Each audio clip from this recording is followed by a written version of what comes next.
வணக்கம் நண்பர்களே. இன்று சமூக வலைதளங்களிலும் செய்தித்தாள்களிலும் ஒரு முக்கியமான செய்தி காட்டுத்தீயாக பரவி வருகிறது. டிரம்ப் ஈரானுடனான போரை முடிவுக்குக் கொண்டு வரப்போகிறார் என்பதுதான் அந்த செய்தி. முதலில் ஒரு விஷயத்தை தெளிவுபடுத்திக் கொள்வோம். இந்த செய்தி உண்மையானது.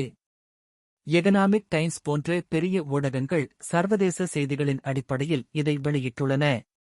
ஆனால் இதில் ஒரு சிறிய திருப்பம் இருக்கிறது. இது இன்னும் உறுதி செய்யப்பட்ட அரசாங்க கொள்கை கிடையாது.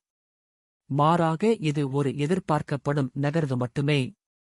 அதாவது பேச்சுவார்த்தைகள் நடக்கின்றன, ஆனால் இன்னும் ஒப்பந்தம் கையெழுத்தாகவில்லை.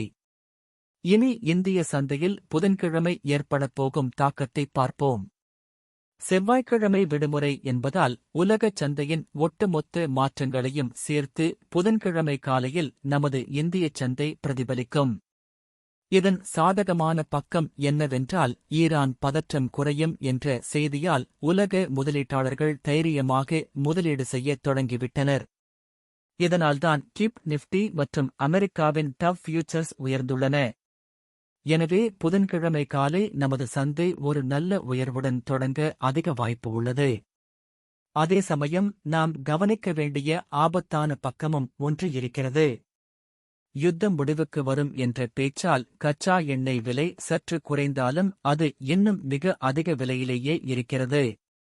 இந்தியா ஒரு இறக்குமதி நாடு என்பதால் எண்ணெய் விலை அதிகமாக இருப்பது நமக்கு எப்போதும் தலைவலிதான். போர் மீண்டும் தீவிரமானால் சந்தை இந்த உயர்வை தக்கவைக்க முடியாமல் சரிந்துவிடும்.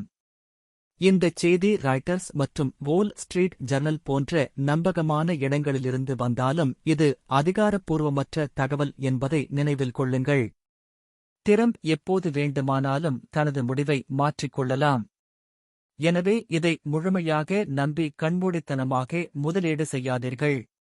முதலீட்டாளர்களும் வர்த்தகர்களும் சில முன்னெச்சரிக்கைகளை எடுக்க வேண்டும். சந்தை எங்கு செல்லும் என்று பந்தயம் கட்டுவதை விட உங்கள் முதலீட்டை பாதுகாப்பதே முக்கியம். அதிகப்படியான கடன் வாங்கி வர்த்தகம் செய்ய வேண்டாம்.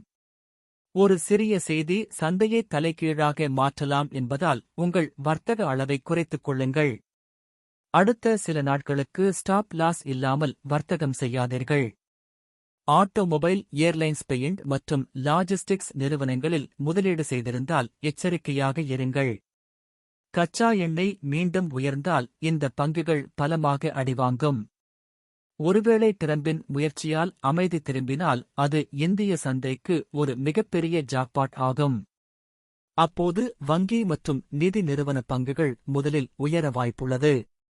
உலகளாவிய முதலீடுகள் திரும்பும்போது ஐடி பங்குகள் நல்ல லாபத்தை தரும்.